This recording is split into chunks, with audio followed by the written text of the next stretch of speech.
Welcome to Varprasadam Kalvi, 6th Standard English, Book Back Exercise, Prose 1, Sea Turtle, Author name Shekhar Dattatri. Sea turtles அப்படின்னா கடல் ஆமைகள். The loggerhead, the olive ridley, the leatherback, the hawksbill, the green sea turtle. Tortoise அப்படின்னா ஆமைகள், sea turtleனா கடல் ஆமைகள். கடல்ல வாழக்கூடியது கடல் ஆமைகள். 7 ஸ்பீசிஸ் வந்து இந்த உலகத்துல இருக்குன்னு சொல்றாங்க. இந்த லெசன்ல பாருங்க 7 species of the sea turtle தான் இந்த வேர்ல்டுல இருக்கு. 5 வந்து இந்தியாவில் இருக்குன்னு சொல்றாங்க. அது என்னென்னு நம்ம பார்த்தோம். olive ridley, hawksbill, the green sea turtle, the loggerhead, the leatherback. அதுல ஸ்மாலஸ்ட் ஒன் வந்து olive ridleyன்னு போட்டிருக்காங்க. அதுக்கப்புறம் leatherback வந்து லார்ஜஸ்ட்னு சொல்றாங்க. அதுக்கப்புறம் sea turtles தான் அதனுடைய என்டையர் லைஃப் ஓஷன்ல இருக்கும். அதுக்கப்புறம் அது அஷோர் அதாவது சீஷோருக்கு கடற்கரைக்கு டு லே எக்ஸ் முட்டையிடுவதற்காக வருதுன்னு சொல்றாங்க. அதுக்கப்புறம் அந்த 4 வந்து sea turtles ஸ்பீசிஸ் வந்து இந்தியாவில் ரேர்ன்னு சொல்றாங்க. ஆனா olive ridley மட்டும்தான் இந்தியாவில் இருக்குன்னு சொல்றாங்க. Turtles are different from tortoise. Tortoiseம் turtlesம் டிஃப்ரெண்டான்னு கேட்குறாங்க. ஆமா, அது வந்து கடல்ல வாழக்கூடியது turtles. Tortoiseனா நிலத்தில் வாழக்கூடியது. Turtles are sea animals. Turtles வந்து sea animals. Correct. There are 7 kinds of sea turtles in the world. உலகத்துல 7 kinds of world அதோட இனம் வந்து 7 இருக்குன்னு பார்த்தோம். அடுத்து sea turtles are very small. அது வந்து huge நம்ம பார்த்தோம். அதாவது small வந்து wrong. Turtles come ashore to lay eggs. முட்டையிடுவதற்காக கடற்கரை நோக்கி வருது. அதுவும் correct. Sea turtles come to rest on land. லேண்டுக்கு ரெஸ்ட் எடுக்கிறதுக்காக வரல. அது எதுக்காக வருதுன்னு பார்த்தோம். டு லே எக்ஸ் முட்டையிடுவதற்காக வருது. So 6th one wrong. 7th one பாருங்க. olive ridleys are the only sea turtles seen on Indian shores. olive ridley மட்டும்தான் இந்தியன் ஷோர்ல இருக்குன்னு பார்த்தோம். கிளாசரி பாருங்க. marine found in the sea கடலில் காணப்படக்கூடியத marine சொல்றோம். species group of animals with common features. அதாவது ஒரே விதமான பண்புகள் உள்ளத ஒரு குரூப்ல பிரிச்சிருக்காங்க. அதுக்கு ஸ்பீசிஸ் அப்படின்னு சொல்றாங்க. லேண்ட் அதாவது coastal land by the edge of the sea. கோஸ்டல்னா எட்ஜ் ஆஃப் த சீ. அந்த லேண்டை தான் வந்து நம்ம கடற்கரைன்னு சொல்றோம். கோஸ்டல். அரிபடா அப்படின்னா மாஸ் நெஸ்டிங். olive ridley வந்து அந்த ஷோரை நோக்கி அதாவது சீ ஷோரை நோக்கி இந்த வர்றதவா அந்த முட்டையிடுவதற்காக வர இந்த நிகழ்வை தான் வந்து அந்த ஃபினோமினன் அப்படின்னா நிகழ்வு. அதுதான் நம்ம மாஸ் நெஸ்டிங் அல்லது அரிபடான்னு சொல்றோம். இந்த ஃபீமேல் டர்ட்டில்ஸ் வந்து சைமல்டேனியஸ்லி நிறைய வந்து thousands ஆஃப் ஃபீமேல் டர்ட்டில்ஸ் வந்து நிறைய முட்டையிடுவதற்காக பீச்சை நோக்கி வருது. இதான் வந்து மாஸ் நெஸ்டிங் அல்லது அரிபடா. அது எந்த மதத்துல வருதுன்னா ஜனவரியில இருந்து மார்ச் மதத்துக்கு அந்த ஃபீமேல் olive ridley முட்டையிடுவதற்காக லேண்டை நோக்கி வருது. கடல்ல வாழக்கூடிய அந்த அனிமல் லேண்டை நோக்கி வருது முட்டையிடுவதற்காக. அதுக்கப்புறம் ஃப்ரண்ட் ஃபிளிப்பர்ஸ் அப்படின்னா அதனுடைய முன்னங்கால்கள் வந்து ஃபிளாட்டா நீந்துவதற்காக யூஸ் பண்றது தான் அதனுடைய முன்னங்கால்களை ஃபிளிப்பர்ஸ்ன்னு சொல்றோம். அது ஸ்விம் பண்றதுக்காக யூஸ் பண்ணுது. அது மணல்ல வந்து அந்த ஃபிளிப்பர்ஸ் யூஸ் பண்ணி ரொம்ப லெபாரஸ்லி ரொம்ப கஷ்டப்பட்டு இந்த பீச்சை நோக்கி வருது.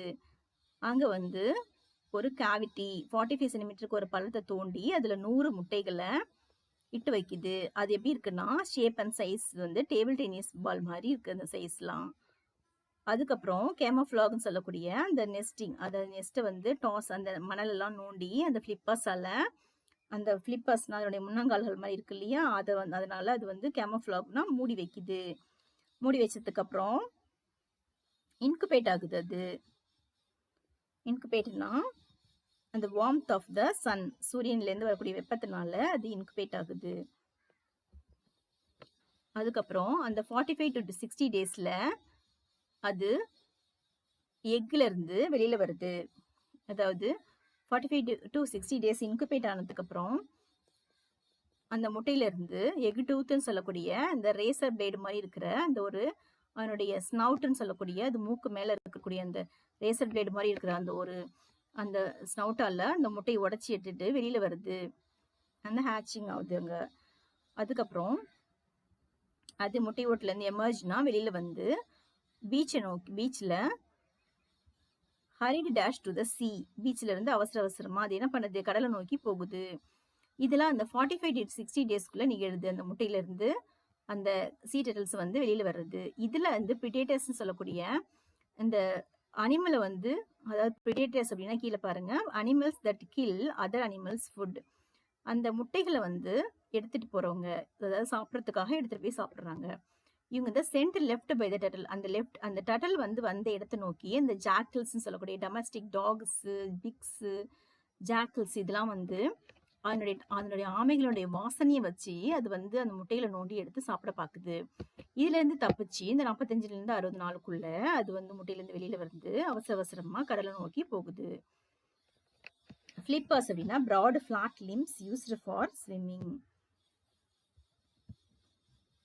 அந்த முன்னங்கால்கள் மாதிரி இருக்கிற அந்த ஸ்விம்மிங்காக யூஸ் பண்றதெல்லாம் ஃபிளிப்பர்ஸ்ன்னு சொல்றோம். பிரெடேட்டர்ஸ்னா animals that kill other animals for ஃபுட்டுக்காக அந்த கொன்று சாப்பிட்றது தான் பிரெடேட்டர்ஸ்ன்னு சொல்றோம். ஹால்னா புல் வித் ஃபோர்ஸ். அந்த மணல்ல அந்த ஃபிளிப்பர்ஸ் யூஸ் பண்ணி தவழ்ந்து வர்றது ரொம்ப கஷ்டமா இருக்குது இல்லையா, அதான் வந்து ஹால். கட் ஸ்லாஷ்னா கட், அதை முட்டையிலேருந்து வெளியில வந்து கட் பண்ணிட்டு வெளியில வருதுன்னு சொல்றாங்க. லெபாரஸ்லினா வித் கிரேட் எஃபோர்ட், ரொம்ப கஷ்டப்பட்டு செய்யறது தான் வந்து லெபாரஸ்லின்னு சொல்றோம். அந்த சாண்டில் அது வந்து, அதாவது ஸ்விம் பண்றதுக்காக யூஸ் பண்ணக்கூடிய அந்த ஃபிளிப்பர்ஸை வச்சு சாண்டில் நகர்ந்து வர்றதுக்கு ரொம்ப கஷ்டமா இருக்கு இல்லையா, அதை லெபாரஸ்லின்னு சொல்றாங்க. ஸ்னவுட்னா pointed nose of an animal. அந்த சீ டர்ட்டில்ல ஒரு பாயிண்டட் நோஸ் மேல இருக்கக்கூடிய அந்த அந்த ரேசர் பிளேடு மாதிரி இருக்கிறது தான் நம்ம வந்து அந்த டிப்பை தான் வந்து ஸ்னவுட்னு சொல்றாங்க. கேவிட்டி அப்படின்னா ஹாலோ ஸ்பேஸ், இந்த 45 சென்டிமீட்டர் ஒரு பள்ளம் தோண்டி முட்டையெல்லாம் பதிச்சு வைக்கணும்னு சொன்னோம் இல்லையா, அதை கேவிட்டி. எமர்ஜ்னா கம் அவுட்னா அந்த முட்டையிலேருந்து வெளியில வருது எமர்ஜ்னு சொல்றோம்.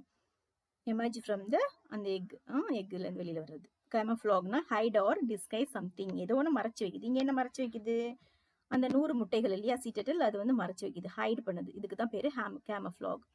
இன்குபேட் அப்படின்னா ஹேட்ச் எக்ஸ் யூசிங் வார்ம்த். அந்த சூரியனுடைய வெப்பத்துல அந்த கோழிகள்லாம் வந்து அது மேல உட்காந்துக்கும் பாத்தீங்களா, அந்த வார்மா இருக்கிறதுக்காக, அந்த வெப்பநிலையை வந்து தக்க வைக்கிறதுக்காக. அது மாதிரி இங்க வந்து மணல் பரப்புற மூடி வச்சிருக்கிறது அது வந்து சூரியனுடைய வெப்பத்தினால வார்மா ஹேச்சிங் ஆகுது. அதான் இன்குபேட்டர் சொல்றோம். அந்த வெப்பநிலையை அது ஒரே மாதிரி வச்சிருக்கிறது அந்த இன்குபேட்டர் சொல்றாங்க. இந்த female olive ridleys come ashore at night to lay eggs. Female olive ridley அந்த டியூரிங் நைட் டைம்ல முட்டையிடுவதற்காக வெளியில வருது. இது கரெக்ட். அடுத்து ஆலிவ் ரிட்லி, அந்த எக்ஷெல்லனுடைய ஆலிவ் ரிட்லியோட ஷேப் அண்ட் சைஸ் வந்து கிரிக்கெட் பால் மாதிரி இருக்கான்னு கேட்குறாங்க. இல்லை, நம்ம வந்து என்ன படித்தோம், டேபிள் டென்னிஸ் பால் மாதிரி இருக்குன்னு படித்தோம் இல்லையா. அதுக்கப்புறம் பாருங்க, அந்த எந்த மாசத்துல அது வந்து olive ridley come lay their eggs in the month of January and March நம்ம படித்தோம். அடுத்து பாருங்க, the turtles are use their flippers and make a hollow for their nest. அந்த ஃபிளிப்பர்ஸ் யூஸ் பண்ணி தான் அந்த ஹாலோன்னு சொல்லக்கூடிய அந்த நெஸ்ட்டுக்கு, அந்த வந்து முட்டையிடுவதற்கு அந்த ஹாலோ பள்ளம் பறிக்குதுன்னு பார்த்தோம் அந்த ஃபிளிப்பர்ஸ் யூஸ் பண்ணி. ஸோ இது கரெக்ட்.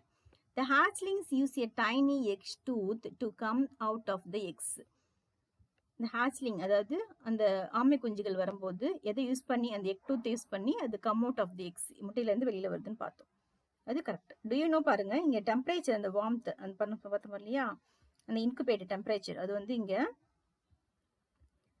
27லேருந்து 28 இருக்கும்போது மேல் ஹேச்லிங், அதாவது ஆண் ஆமை குஞ்சுகள் தான் வெளியில வரும்னு சொல்றாங்க. அதுக்கப்புறம் 30 டிகிரி செல்சியஸ் இருக்கும்போது ஃபீமேல் தான் ஆமை குஞ்சுகள் வெளியில வரும்னு சொல்றாங்க. அதுக்கப்புறம் 29 to 30 டிகிரி செல்சியஸ் இருக்கும்போது மேல் அண்ட் ஃபீமேல் 50 வந்து மேலாகவும் இன்னொரு 50 வந்து ஃபீமேலாகவும் இருக்குன்னு சொல்றாங்க. அந்த முட்டையிலேருந்து வரக்கூடிய அந்த ஆமைகள் எப்படி இருக்கும்னு அந்த டு யூ நோல சொல்றாங்க. அந்த முட்டையிலேருந்து வரக்கூடிய அந்த ஆலிவ் ரிட்லி வந்து எந்த சைஸ்ல இருக்குன்னு சொல்றாங்கன்னா 20 கிராம், லெஸ் தேன் 20 கிராம் தான் இருக்கும். அதனாலதான் அது வந்து அது கடலுக்கு போறதுக்குள்ள கிராபும் பேர்ட்ஸும் அதை வந்து சாப்பிட்டுடுதுன்னு சொல்றாங்க. அதுக்கப்புறம் அது வந்து போயிட்டு பிரெடேட்டர்ஸ் வந்து தப்பிச்சு கடல்ல போய் வாழறது ரொம்ப கஷ்டமா இருக்குன்னு சொல்லிட்டு சயின்டிஸ்ட்லாம் சொல்றாங்க. சயின்டிஸ்ட்லாம் அதை வந்து அதை கூர்ந்து கவனிச்சிட்டு இருக்காங்க இல்லையா, அவங்கள என்ன சொல்றாங்க, அது வந்து 20 சென்டிமீட்டருக்கு கொஞ்சம், அதாவது 20 கிராமுக்கும் வந்து சின்னதா இருக்கிறதுனால அந்த கடலை போய் அடையறதுக்குள்ள அந்த கிராப்ஸ் பேர்ட்ஸ்லாம் அதை எடுத்து சாப்பிட்டுடுது. அதனால அது வாழறது ரொம்ப கஷ்டமா இருக்கு. அதனால தானே என்னமோ தெரியல, இந்த டர்ட்டில்ஸ் வந்து சோ மெனி எக்ஸ் 100 முட்டைகளை இட்டு வைக்குது அப்படின்னு சொல்லிட்டு சயின்டிஸ்ட்லாம் சொல்றாங்க. அது சர்வைவ்னா அது வந்து உயிர் வாழறதுக்கு, நீண்ட நாள் உயிர் வாழறதுக்கு சர்வைன்னு சொல்றாங்க. மெனி இயர்ஸ் ஆஃப் ஸ்விம்மிங், அதாவது ஓப்பன் ஓஷன், அதாவது அந்த சீ டர்ட்டில்ஸ் வந்து அந்த 20 கிராமுக்கு லெஸ்ஸா இருந்த முட்டையிலேருந்து வெளியில வர்றது, அந்த போய் கடல்ல போய் உயிர் வாழ்ந்துட்டு இருக்குது. அதாவது இந்த பிரெடேட்டர்ஸ் வந்து தப்பிச்சு மீதி எல்லாம் போயிட்டு, அதுக்கப்புறம் அதுல உயிர் வாழ்ந்ததுல அடல்ட் ஆன வர்றதுக்கு அப்புறம் அந்த ஃபீமேல் ஆலிவ் ரிட்லி மட்டும் முட்டையிடுவதற்கு அதே பீச்சை நோக்கி வருதுன்னு சொல்றாங்க. இதுக்கு தான் வந்து இது வந்து ஒரு மிஸ்ட்ரின்னு சொல்றாங்க. இது வந்து ஒரு ஆச்சரியமான விஷயம்னு சொல்றாங்க. மெனி இயர்ஸ்க்கு அப்புறம் அதே கடலை நோக்கி, அதே கடற்கரை நோக்கி வர்றது வந்து ரொம்ப ஆச்சரியக்குரிய விஷயம் அப்படின்னு சொல்றாங்க. Sea turtles are among many wonderful creatures we share this planet with us. அது வந்து இந்த sea turtles மாதிரி நிறைய wonderful creatures நம்ம உலகத்துல இதே மாதிரி ஆச்சரியப்படக்கூடிய நிறைய விஷயங்கள் இருக்குன்னு சொல்றாங்க. ஆனா கடந்த ஒரு few decadesனா கடந்த 10 வருஷங்களா, லாஸ்ட் few decadesஆ வந்து இது சர்வைவ் ஆகுறது ரொம்ப நேச்சுரல் டேஞ்சர்ஸ் வந்து ரொம்ப வந்து மில்லியன்ஸ் ஆஃப் இயர்ஸா இது வந்து வாழ்ந்தாலும் இங்க இப்போ சர்வேல் ஆகிறதுக்கு லாஸ்ட் ஃபியூ டிகேட்ஸ் ரொம்ப கஷ்டப்பட்டு வாழ்ந்துட்டு இருக்குன்னு சொல்றாங்க. எது ஆலிவ் ரிட்லிலாம் நிறைய ஃபேக்டர்ஸ் வந்து இதுக்கு தொந்தரவு கொடுக்குதுன்னு சொல்றாங்க. என்னென்னா இந்த பீப்புள் ஹண்ட், அதாவது அங்க லோக்கல் பீப்புள்ஸ் வந்து நிறைய மீட்டுக்காகவும் கலெக்ட் பண்றாங்க அதனுடைய எக்ஸை. அதுக்கப்புறம் நிறைய மோட்டார் போட்ஸ்ல வந்து நிறைய அடிபட்டுடுது. அதுக்கப்புறம் பொல்யூஷன், அதாவது அந்த பீச்ல கன்ஸ்ட்ரக்ஷன் ஒர்க் நடக்கிறதுனால அந்த பிளாஸ்டிக்ஸ் வந்து இருக்க பொல்யூஷன்னாலையும் நிறைய வந்து அதனுடைய இனங்கள் வந்து அழிஞ்சிட்டு வருதுன்னு சொல்றாங்க. இதை வந்து நம்ம சிஸ்டமேட்டிக்கா டேக்லிங் தீஸ் ப்ராப்ளம்ஸ், இது வந்து சிஸ்டமேட்டிக்கா அந்த ப்ராப்ளத்தை நம்ம சால்வ் பண்ணோம்னா இது இந்த பயன்படுத்துற இந்த அச்சுறுத்தல்ல இருந்து இந்த உயிரினம், அதாவது இந்த சீ டர்ட்டில் வந்து நம்ம காப்பாற்றலாம் இதை அப்படி சொல்றாங்க. இது வந்து சேகர் தத்தத்ரி இதோட ஆத்தர் நேம். இவர் வந்து ஒரு popular articles on wild life பண்ணியிருக்கிறாங்க. Conservation and film making has been interested in natural from childhood. இவங்க வந்து சின்ன வயசுல இருந்து நேச்சர் மேல இன்ட்ரெஸ்டிங்கா இருக்காங்க. அதுக்கப்புறம் இவர் வந்து award winning wild life and conservation film maker இவங்க. அதுக்கப்புறம் பாருங்க கிளாசரி. சர்வைவ் அப்படின்னா கண்டினியூ டு லிவ், நீண்ட நாள் உயிர் வாழறதுக்கு. மிஸ்ட்ரீஸ்னா facts that are difficult to understand. நம்ம டிஃபிகல்ட், நம்ம இது எப்படி நடந்திருக்கும்ன்ற மாதிரி ஆச்சரியமான விஷயம், இந்த உண்மை எப்படி நடந்திருக்கும், டிஃபிகல்ட் டு அண்டர்ஸ்டாண்ட். அதாவது இந்த எந்த கடற்கரையில அது வந்து சீ டர்ட்டில் வந்து அந்த முடியிலேருந்து வெளியில வந்துச்சோ அதே கடற்கரை நோக்கி அந்த ஃபீமேல் ஆலிவ் ரிட்லி வந்து வர்றது வந்து ஒரு மிஸ்ட்ரி அப்படின்னு படிச்சோம் இல்லையா, அதான் வந்து மிஸ்ட்ரிஸ். Fascinating, attracting, greatly. டிகேட்னா a period of 10 years, அது 10 வருஷம் அப்படிதான் டிகேட் அப்படின்னு சொல்றாங்க. ஃபர்ஸ்ட் ஒன் பாருங்க, the dash is a biological relative of tortoise. நம்ம என்ன படிச்சோம், sea turtle. In India's coastal waters, we can see a species of என்ன படிச்சோம் நம்ம, sea turtles. Sea turtles come to the shore to lay eggs. முட்டையிடுவதற்காக அந்த sea turtles கடற்கரை நோக்கி வருது, ஷோர், அந்த sea shore நோக்கி வருது. It is a problem for sea turtles to come ashore because they find it difficult to walk on sand.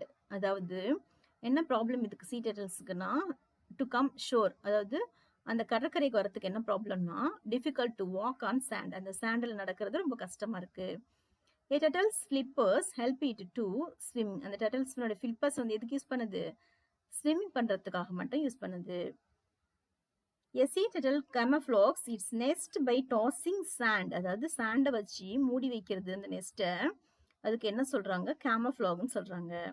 Hide its eggs from predators. எதுக்காகனா மறைச்சு வைக்குது, ஹைட் இட் எக்ஸ், இந்த முட்டையை மறைச்சு வைக்குது. ஃப்ரம் பிரெடிட்டர்ஸ், அந்த அனிமல்ஸ் வந்து கொண்டு சாப்பிட்றவங்க, பிரெடிட்டர்ஸ் படிச்சோம் இல்லையா, அவங்கள்ட்ட இருந்து காப்பாத்துறதுக்காக. fill in the blanks பாருங்க. Tiny hatchlings fall prey to many predators. predators-க்கு இரையாகுது. இது PRAYனா ப்ரேயர் பண்றது, அதாவது சாமி கும்பிடுறது பார்த்தோம் இல்லையா, அது. இங்க வந்து PREYனா ப்ரே, அதுக்கு இறை அப்படின்னு அர்த்தம். அடுத்து பாருங்க second one, sea turtles live their whole life in the sea. ஹோல்னா முழுவதுமா அதனுடைய வாழ்க்கை கடல்ல தான் இருக்குன்னு பார்த்தோம். HOLE ஹோல்னா அது வந்து ஹோல், துளை அப்படின்ற மீனிங்ல வரும். ஸோ நமக்கு செகண்ட் ஒன் தான் answer. The sea turtle, the sea comes ashore only during the night. எப்போ வருது அது, நைட் டைம்ல தான் வெளியில வருது. இந்த KNI அப்படி கே போட்டா, நைட்டுக்கு முன்னாடி கே போட்டா இது வந்து வீரர் அப்படின்ற மீனிங்ல வரும். இந்த போர் வீரர்கள், அதான் KNI GHT. இங்க பாருங்க, the predators follow the scent. scent என்ன பார்த்தோம்? வாசனை. அதனுடைய வாசனையை வச்சு அந்த predators வந்து ஃபாலோ பண்ணிட்டு வராங்க அது. the turtles to eat their eggs வந்து அந்த eat their eggs முட்டையை வந்து சாப்பிட்றதுக்காக அவங்க predators வந்து ஃபாலோ பண்ணிட்டு வராங்க. எதை வச்சு? அதனுடைய சென்ட் வாசனையை வச்சு. அடுத்தது female turtles lay eggs and go back to the sea. சீனா கடலை நோக்கி போகுது அப்படின்னா நமக்கு இது வந்து சீனா பார், இது வந்து கடலை நோக்கி போகுது அப்படின்னு. இங்க யூஸ் த க்ளூ வச்சு இந்த ஃபில் பண்ணணும் இந்த crossword puzzle. This word rhymes with seen. அதாவது இங்க இருக்கிற சீன் அப்படின்னா இதுக்குள்ள ரைமிங்கான வேர்டு இங்க வந்து சீனரி இருக்கு நிறைய. ஸோ சீன், இது சீனரின்னு பார்த்தாலே அங்கே பிக்சர்ஸ் இருக்கு சீனரின்னு. அதுக்கப்புறம் பாருங்க, this animal has 2 horns and a spotted coat. இங்க என்ன இருக்குது? ஸ்பாட்டட் கோட் இருக்குது. இங்க என்னது? இது இந்த 2 ஹார்ன்ஸ் இருக்குது. இது வந்து deer. This is a huge C animal. அது சி அனிமல்ல ரொம்ப பெருசு எது? இந்த ப்ளூ வேல். அந்த வேல் WHALEன்ற வேல் தான் வந்து கடல்லையே பெரிய உயிரினம். Sounds like hair. ஹேர் மாதிரி சவுண்ட்ஸ் கொடுக்குறது. இங்க என்ன பிக்சர்ல இருக்குது? ஹேர் அப்படின்னா முயல். HARE அப்படின்னு அர்த்தம். HAREனா முயல். Shines brightly. இங்க இருக்கிற பிக்சர்லயே ஷைனா பிரைட்டா இருக்குது எது? சன். அதுக்கப்புறம் பாருங்க, ரைம்ஸ் வித் லோடு. லோடுன்றதுக்கு ரைமிங் வேர்டு இங்க இருக்கிற பிக்சர்ல என்ன இருக்குது? ரோடு. ROAD road. இங்க டோன்ட் சேன்னு கொடுத்துருக்காங்க இல்லையா? நம்ம அதாவது இந்த sentence I cannot see many stars in the sky அப்படின்னு தான் சொல்லணும். மச்ன்னு யூஸ் பண்ணக்கூடாது. ஏன் டோன்ட் சி அப்படி சொல்லக்கூடாதுன்னு சொல்றாங்க. ஏன்னா மெனின்றது வந்து கவுண்டபிள் ப்ளூரல் நவுன்ஸ், மச் வந்து அன்கவுண்டபிள் நவுன்ஸ். அதாவது கவுண்டபிள்னா நம்ம எண்ணக்கூடியதை வந்து நம்ம கவுண்டபிள்னு சொல்லுவோம். அன்கவுண்டபிள்னா எண்ண முடியாதது. உதாரணத்துக்கு சுகர். நம்ம எவ்வளோ சுகர் வந்து காஃபில போடுறோன்றத நம்ம எண்ண முடியாது, அளந்துதான் போட முடியும். இந்த மாதிரி இருக்கிறது தான் அன்கவுண்டபிள்னு சொல்றாங்க. இப்போ வந்து ஐ cannot see many stars in the C, அதாவது இந்த ஸ்கை. ஸ்கைல வந்து நிறைய வந்து ஸ்டார்ஸ் இருக்கிறத என்னால பார்க்க முடியலன்னு சொல்றாங்க. அப்போ வந்து ஸ்கைன்றது வந்து இங்க ஒண்ணுதான், நம்ம வந்து எண்ண முடியும். ஸ்டார்ஸும் வந்து இங்க இருக்குதுன்னு சொல்றாங்க. அது வந்து பார்க்க முடியலன்னு சொல்றாங்க. அப்ப இந்த இடத்துல நம்ம அளக்கக்கூடியதை வந்து அன்கவுண்டபிள்னு சொல்றோம், எண்ணக்கூடியது வந்து கவுண்டபிள். இங்க வந்து என்ன யூஸ் பண்ணணும்னு சொல்றாங்கன்னா நம்ம கவுண்டபிள் தான் ஒன்று தான் யூஸ் பண்ணணும்னு சொல்றாங்க. அதாவது மெனி யூஸ் பண்ணணும்னு சொல்றாங்க இந்த இடத்துல.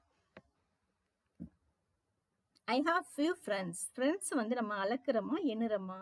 அதாவது கவுண்டபிளா அன்கவுண்டபிளா? ஃப்ரெண்ட்ஸ் வந்து கவுண்டபிள் இல்லையா? அதனால நம்ம வந்து ஃபியூன்ற வேர்ட்ஸ் யூஸ் பண்ணணும். ஃபியூ தான் நம்ம கவுண்டபிளுக்கு யூஸ் பண்ணணும். அன்கவுண்டபிள் நவுனான லிட்டில் வந்து இந்த இடத்துல யூஸ் பண்ணக்கூடாது. நம்ம சுகர் இந்த மாதிரி நம்ம பால் அந்த மாதிரிலாம் யூஸ் பண்ணும்போது அந்த அளக்க முடியாததை அது யூஸ் பண்ணும், அதாவது எண்ண முடியாத யூஸ் பண்ணும்போது நம்ம வந்து நம்ம அன்கவுண்டபிளை யூஸ் பண்றோம். இங்க பாருங்க, ஈச் டெஸ்ட் கண்டைன்ஸ் 20 questions. இங்க ஈச் வந்து இண்டிவிஜுவல் அது ஆப்ஜெக்டை குறிக்குது. இண்டிவிஜுவல் ஆப்ஜெக்ட் ஆர் பர்சன் இங்க வந்து யூஸ் பண்ணும்போது இங்க வந்து டெஸ்ட்ன்றது ஒரு ஆப்ஜெக்ட் இல்லையா? Each test contains 20 questions. நீங்க வந்து ஈச் யூஸ் பண்ணணும். அதாவது 3யும் அதுக்கு மேலேயும் இருந்தா நம்ம எவரின்னு யூஸ் பண்ணலாம்.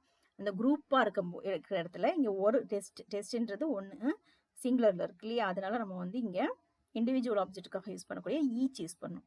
Is there some lemonade left. இங்க வந்து lemonade இங்க ஏன் வந்து சம் யூஸ் பண்ணணும்னு சொல்றாங்கன்னா எனி வந்து கொஸ்டின்ஸுக்கும் நெகட்டிவ்க்கும், அதாவது நமக்கு அதாவது லெமனேட்னா அந்த இல்லையா அப்படின்னு கேட்கும்போது தான் நம்ம வந்து நெகட்டிவ்ல கேட்கும்போது நம்ம இது யூஸ் பண்ணணும். இருக்கா அப்படின்னு சொல்லி கேட்கும்போது நம்ம இது வந்து அதாவது ஆன்சர் வந்து நமக்கு நெகட்டிவா இருக்கும்போது யூஸ் பண்ணணும், பாசிட்டிவா இருக்கும்போது சம் தான் யூஸ் பண்ணணும்னு சொல்றாங்க. சம்ம தான் பாசிட்டிவ்க்கு ரெக்வஸ்ட்டுக்கு இதெல்லாம் யூஸ் பண்ணணும். இங்க பாருங்க பிக்டோகிராமர். பிக்டோகிராம்னா பிக்சர் யூஸ் பண்ணி இந்த கிராமரை நமக்கு சொல்லி தராங்க. பாருங்க இந்த பிக்சர்ல பாருங்க, the batsman the hits the ball. இங்க பேட்ஸ்மேன்ன்றது சப்ஜெக்ட், ஹிட்ஸ் த பால்ன்றது ப்ரெடிகேட். சப்ஜெக்ட் என்னன்னு பாருங்க. The subject of a sentence is always a noun or a word, words that can take the place of the noun. சென்டென்ஸ்ல noun இருக்கும், அதாவது noun always ஒரு வேர்டா இருக்கும், அது வந்து நவுனா இருக்கும்னு சொல்றாங்க, அல்லது நவுனோடைய பிளேஸ்ல இருக்கும்னு சொல்றாங்க. இதுதான் வந்து சப்ஜெக்ட். இங்க பாருங்க இந்த பேட்ஸ்மேன்ன்றது இங்க சப்ஜெக்ட், இங்க வந்து வின்றது சப்ஜெக்ட், இது வந்து ராஜு அப்படின்றது நமக்கு சப்ஜெக்ட். அதாவது இங்க எல்லாம் நவுன், இதெல்லாம் வந்து இதுதான் வந்து சப்ஜெக்ட். நவுன் தான் வந்து நமக்கு சப்ஜெக்ட் அப்படின்னு வருது. ஹிட்ஸ் த பால்ல என்ன இருக்குன்னு பாருங்க. the predicate of a sentence includes the verb and the object if there is one. அதாவது வெர்பும் ஆப்ஜெக்டும் சேர்ந்து ஒன்னா இருக்கிறத நம்ம வந்து predicate அப்படின்னு சொல்றோம். இங்க பாருங்க ஹிட்ஸ் த பால், இங்க வந்து ஹிட்ஸ்ன்றது வெர்பு, the ballன்றது ஆப்ஜெக்ட். இங்க ரெண்டும் சேர்ந்தது தான் வந்து நமக்கு predicate அப்படின்னு சொல்றாங்க. ஆர் கோயிங், அடுத்த சென்டென்ஸ் பாருங்க. we are going to the zoo. ஜூனா அந்த மிருக காட்சி சாலைன்னு சொல்றோம் இல்லையா, அது. we are going, are goingன்றது இங்க verb, to the zooன்றது ஆப்ஜெக்ட். இது ரெண்டும் சேர்ந்தது தான் வந்து predicate. இங்க பாருங்க ராஜு has to rest. hasன்றது verb, to restன்றது ஆப்ஜெக்ட். இங்க வந்து ராஜு வந்து has to rest, இது சேர்ந்தது ஒரு சென்டென்ஸ். இல்ல ராஜுன்றது சப்ஜெக்ட், has to restன்றது predicate. இங்க அந்த பிக்டோகிராமரை யூஸ் பண்ணி இந்த சென்டென்ஸ் மேக் பண்ணுங்க. a turtle அப்படின்னா இங்க பாருங்க a turtle வந்து ஒரு சிங்குலரா இருக்கு. இங்க சிங்குலர் வெர்ப் இருக்கிறது பாருங்க, is அண்ட் இங்க has இருக்கு. அப்ப இந்த a turtle வந்து is huge கூடயும் has flipper to swim கூடயும் நம்ம சேர்த்துடலாம். அதுக்கப்புறம் பாருங்க turtles இந்த ப்ளூரல் என்னென்ன இருக்குது, live in the sea, அப்புறம் பாருங்க have a connection with the land or found in the coastal waters. Turtles are wonderful creatures. இங்க இந்த turtles இது ரெண்டும் வந்து நமக்கு சப்ஜெக்ட். இதெல்லாம் இது வந்து predicate. இங்க liveன்றதும் isன்றதும் have or has இதெல்லாம் வந்து நமக்கு verb. மற்றதெல்லாம் இங்க ஆப்ஜெக்ட். இது வந்து predicate, அதாவது predicate. இது வந்து சப்ஜெக்ட், இது வந்து predicate. இங்க பாருங்க அதே வந்து பிக்சர் யூஸ் பண்ணி இந்த சென்டென்ஸ் மேக் பண்ண சொல்றாங்க. இங்க பாருங்க இந்த ஒரு பாய் இருக்காங்க, இதுக்கு ஒரு நேம் கொடுத்துக்கோங்க. இங்க ஒரு பாய் வாக் பண்ணிட்டு ஸ்கூலுக்கு போறாங்க. அதுக்கப்புறம் இங்க ஒரு கேர்ள் வந்து இந்த பேக் இங்க இருக்குன்னு காமிக்கிறாங்க இல்லையா, அந்த இங்க வந்து ப்ரோக்கன் கிளாஸஸ் இருக்கு. இதை மேக் பண்ணி ஒரு சென்டென்ஸ் மேக் பண்ணுங்க. நம்ம ஏதாவது ஒரு நேம் கொடுத்துக்கலாம் அந்த பாய்க்கு. ஸோ ஃபார் எக்ஸாம்பிள் இங்க மஞ்சு broke the glass. Ram is going to school. இங்க she has a bag. ஒரு இனிதர் நேம் கொடுத்துக்கலாம் நீங்க. அது மேட்ச் த ஃபாலோயிங், அதாவது மேட்ச் பாருங்க. sea turtles என்ன பண்ணுது, come ashore to lay eggs. முட்டையிடுவதற்காக ஷோர் நோக்கி வருது. hatchlings தான் cut open the leathery eggshell. எக்ஷெல்ல இருந்து வெளியில வருது நம்ம hatchling பார்த்தோம். a turtle அப்படின்னு uses its front flippers to swim பண்றதுக்காக அந்த front flippers யூஸ் பண்ணுது turtle வந்து. many factors threaten to the survival of sea turtles. நிறைய ஃபேக்டர்ஸ் வந்து இது வந்து பயன்படுத்துது. சர்வைவல் ஆஃப் sea turtles வந்து சர்வைவ் ஆகிறதுக்கு மெனி ஃபேக்டர்ஸ் வந்து பயன்படுத்துது. அடுத்து டார்டாய்ஸ் என்னன்னு பார்த்தோம், நம்ம லேண்ட் அனிமல் பார்த்தோம், டர்ட்டில்னா சி அனிமல் பார்த்தோம். ஆனால் ரெண்டுமே வந்து இந்த ரெப்டைல் ஃபேமிலி தான், ரெண்டுமே வந்து ஊர்வனை தான். அடுத்து ஹேஸ் ஏ லாங் லைஃப், ரெண்டுமே வந்து லாங் லைஃப் இருக்கு. இது வந்து மெனி இயர்ஸ் வாழும், இது வந்து ரெண்டுமே லாங் லைஃப் தான். Uses tiny feet to walk. இங்க வந்து வாக் பண்றதுக்கு டாடாய்ஸ்க்கு அது வந்து நிலத்தில் வாழக்கூடியதுனால அதை வாக் பண்றதுக்கு ஃபீட் இருக்குது. இதுக்கு வந்து ஃபிளிப்பர்ஸ் இருக்குது ஸ்விம் பண்றதுக்காக. ஃபிளாட்டா இருக்கும் இதனுடைய கால்கள் வந்து டைனியா இருக்குது. Eat cross, weeds and flowers. இந்த டாடாய்ஸ் வந்து கிராஸ், வீட்ஸ், ஃப்ளவர்ஸ் மட்டும் தான் சாப்பிடும். இங்க வந்து டர்ட்டில்ஸ் என்ன சாப்பிடுது, இன்செக்ட்ஸ் அண்ட் பக்ஸ் தான் சாப்பிடுது. ஆனா கிராஸ், இந்த நிலத்தில் வாழக்கூடியது வெறும் கிராஸ், அதாவது வெஜ் மட்டும் தான் சாப்பிடும் போல இது டாடாய்ஸ். நம்ம சேனலை சப்ஸ்கிரைப் பண்ணுங்க. நம்ம ரிப்பீட் பண்ணி பார்த்தீங்கன்னா எனக்கு நல்லா இன்ட்ரெஸ்டட் ஆகும். நம்ம சேனலை சப்ஸ்கிரைப் பண்ணுங்க. தேங்க்யூ.